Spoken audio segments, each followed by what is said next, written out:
Hello everyone, I'm Ravi and this is the third part of Excel functions. So in this tutorial, we're going to look at count functions, statistical functions and some logical functions. So first we're going to look at count functions. So count function counts the number of cells that contain numbers and counts numbers within the list of arguments. We can use count function to get the number of entries in a number field that is in a range or an array of numbers. For example, if I want to count the numbers in this range, what I can do is I can type equal count and then within brackets I can give the relevant range. So then press enter and you will get the count in this range. In this formula, actually the general formula is like this, which I have highlighted here, and in this count function you have multiple arguments. So as you can see here, you have value 1, value 2, and you can give up to 255 additional items or cell references, or you can just give a range like I did. So important thing to note here is this value 1 is required. That means you can't keep inside the bracket empty.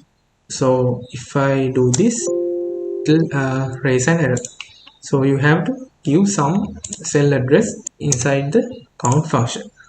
So I will explain some things about the count function, and I have typed a range with different data types. So I will use this range to explain things about count functions. So here I have texts and numbers and logical values and even errors.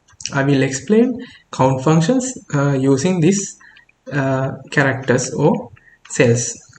First I want to talk about is arguments that are numbers, dates or text representations of numbers. For example, a number enclosed in quotation marks like this.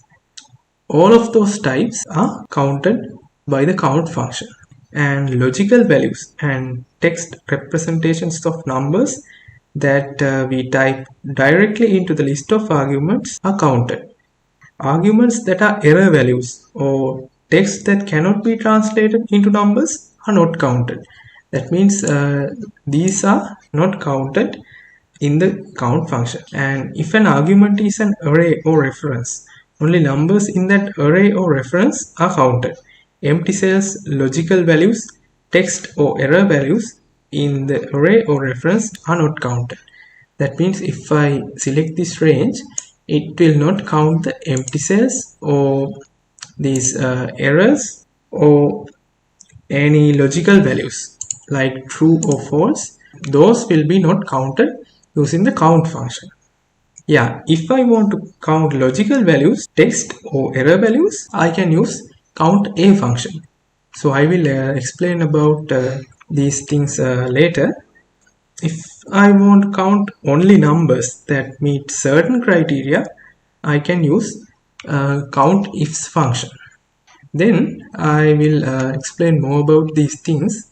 Actually, these are called statistical functions. So Microsoft Excel provides an array of useful statistical functions. Let's begin with some of the basic yet extremely powerful functions. You will find that you are using the basic statistical functions 90% of the time, and the rest 10% of your time is taken by intermediate and advanced functions. The functions that I talked about, the count function, count a function, those are also statistical functions. Count function I already explained. We use the count function when we need to count the numbers of cells containing number. So we can use to count numbers. Remember, you can't use this function to count texts or any other format of characters. So then count a function. So the general formula is like this. Count a function counts all the cells in a range that are not empty. The function is useful for counting cells containing any type of information, including error values and empty text. So you can use this count a function to count the entire range except empty cells. So I will show that here. If I type count and give this range, it will return 4 because count function only counts the numbers. Here in this range I have only 4 numbers, but if I use count a function and give the same range, you will see it returns 12. That means you have 12 cells inside this range that are containing values. Only these 2 cells are empty. So count a function count any of the cells that contain something inside the cell. Then we have count blank function. This function counts the number of empty cells in a range of cells. And cells with formulas that return empty text are also counted. But cells with 0 values are not counted. This is a great function for summarizing empty cells while analyzing any data. I will show you how that works. Count blank, and then I give my particular range. So you can see it says 2. That means you have 2 empty cells inside this range. So that's what count blank function does. Then we have the countifs function. Countifs are one of the most used statistical functions in Excel. This function applies one or more conditions to the cells given in the range and returns only those cells that fulfill all those conditions. That means you can count the numbers in a range according to a particular criteria. So the general formula is like this. So let's say I want to find out how many widget 4s are inside this range. So what I'm going to do is I will first type equal and then countifs, and then I have to give my criteria range. So this is my range, and then I have to give the criteria, and my criteria is widget 4, and I will close the bracket and press enter. So that shows I have the widget 4 3 times inside this range. That's how we use countifs function. Those are the basic statistical functions, and now we can move on to intermediate statistical functions in Excel. So we will discuss some of the intermediate statistical functions.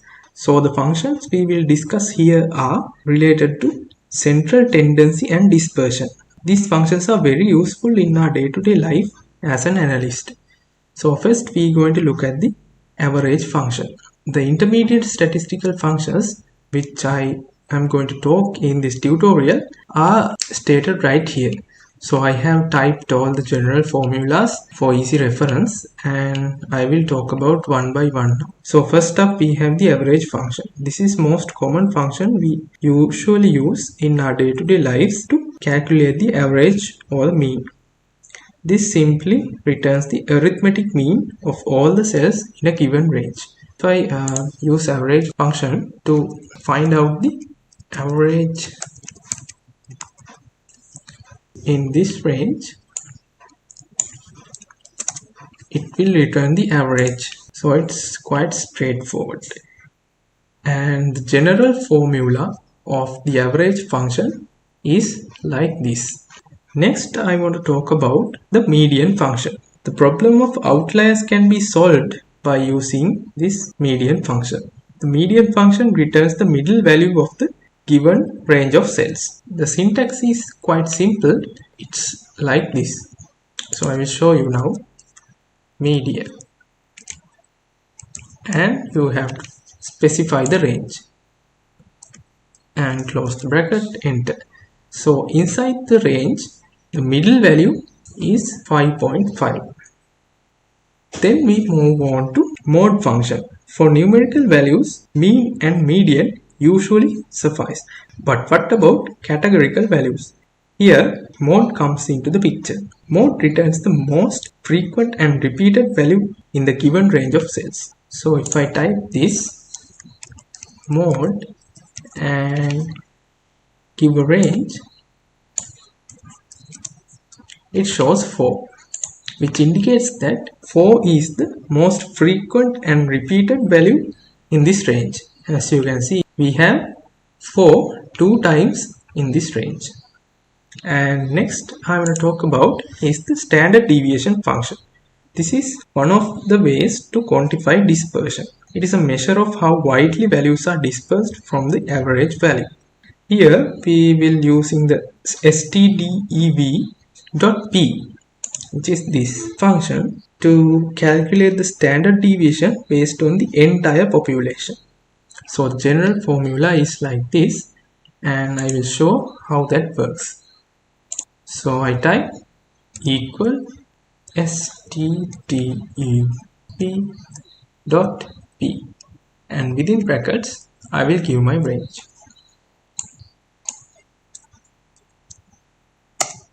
As you can see, this would be the standard deviation of this particular range. So these are actually kind of mathematical functions. You can easily use this function to directly obtain the values inside Excel. And now we talk about quartiles functions. This is yet another function with abundant applications in the industry. It helps us divide the population into groups. The quartiles.inc returns the quartile of a dataset based on percentile values from 0 to 1 inclusive. So the general formula of this function will look like this. How it works is equal quartile. This inc means included. Within the brackets, first I have to give the array or the range.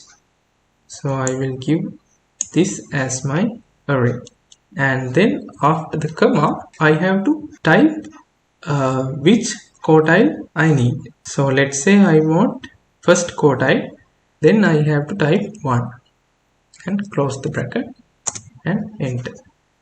This returns the first quartile in the given range. So I will type another example and show you.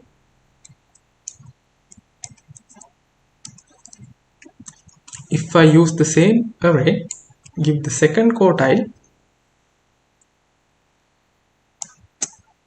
it will return the second quartile.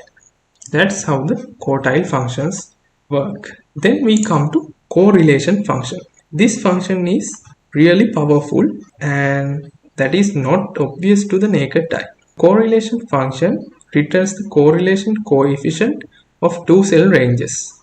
This basically tells us how strong the relationship is between two variables. So the general formula is like this, and I will show the example. And within brackets I have to give the two arrays that I want to find out the relationship.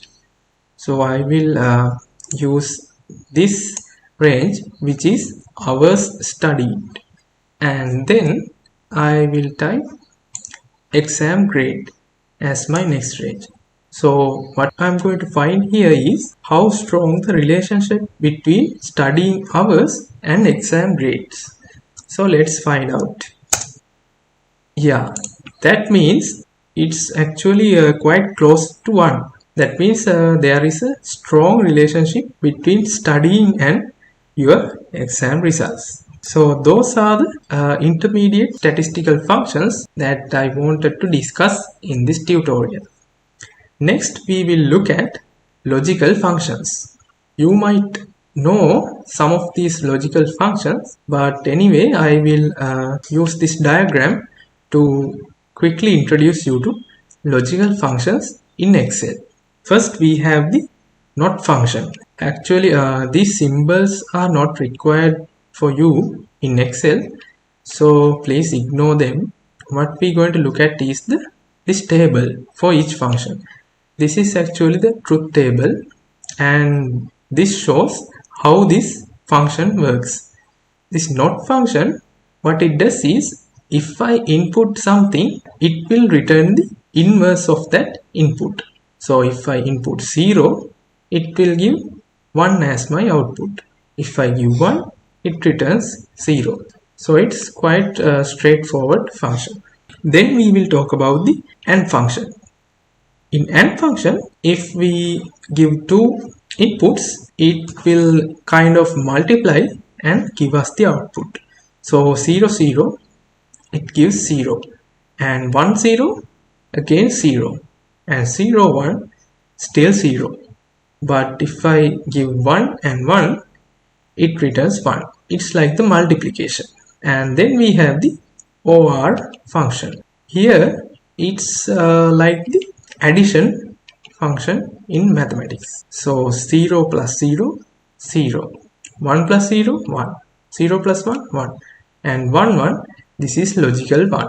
Next function is XOR function. So here, how this function works is this only returns 1 when the inputs are different. So if I give the same input, it returns the 0. But if I use different inputs, it returns 1. This is actually a basic introduction to these logical operations. Excel logical operations or logical functions return either true or false when their arguments are evaluated. Actually, I will give you some facts and figures about Excel logical functions. So in an arguments of the logical functions, you can use cell references, numeric and text values or boolean values and other Excel functions. However, all arguments must evaluate to the boolean values of true or false or references or arrays containing logical values. And then if an argument of a logical function contains any empty cells, such values are ignored. If all the arguments are empty cells, formula returns a value error. And if an argument of a logical function contains numbers, then 0 evaluates to false. And all other numbers including negative numbers evaluate to true. For example, if I have different numbers here, and if I type AND function and give this particular range, what would it return? It returns false. That's because I have zeros inside this range. So if I make no zeros here, if I give only the numbers, it returns true. So that's how the logical function evaluates these numbers. And then a logical function returns the value error if none of the arguments evaluate to logical values. And it returns the name error if you have misspelled the function's name or attempted to use the function in an earlier Excel version that does not support it. For example, this XOR function can be used in Excel 2016 and 13 only. In Excel 2016, 2013, 2010 and 2007, you can include up to 255 arguments in a logical function, provided that the total length of the formula does not exceed 8192 characters. But in Excel 2003 and lower, you can supply up to 30 arguments and the total length of formula shall not exceed 1024 characters. So those are some facts about logical functions in Excel. Next, I will show you how we can use AND function here. AND function is basically I have given the truth table to easily understand, and we will look at some examples. So here I have given some names, quantities, and here I have typed and A3 equals bananas and B3 is greater than C3. So let's evaluate this function. First we have A3 equals bananas. So if we check A3, it actually equals to bananas. That means this first condition is true. And the second condition is B3 is greater than C3. If I check B3, it is 30 and C3 is 20. So B3 is actually greater than C3. The second condition is also true. So we have both true and true values inside this AND function. If I check the truth table, it's like 1 and 1. So what would be the output? It is again 1. So I have true and true returns true. That's how the logic applies here. And let's take another example. Here I have another two arguments. So here I have said B3 is greater than 20. B3 is greater than 20. That is true. And in the next statement, I have told that B3 equals C3, which is false. So we have a true statement and a false statement. It's like this, true and false. The output will be false. So you can see here. So that is how the AND function works. I have taken another example here. So I will explain this as well. Here I have given 3 arguments. So no matter how many arguments you give, it will logically evaluate these arguments and return the logical result.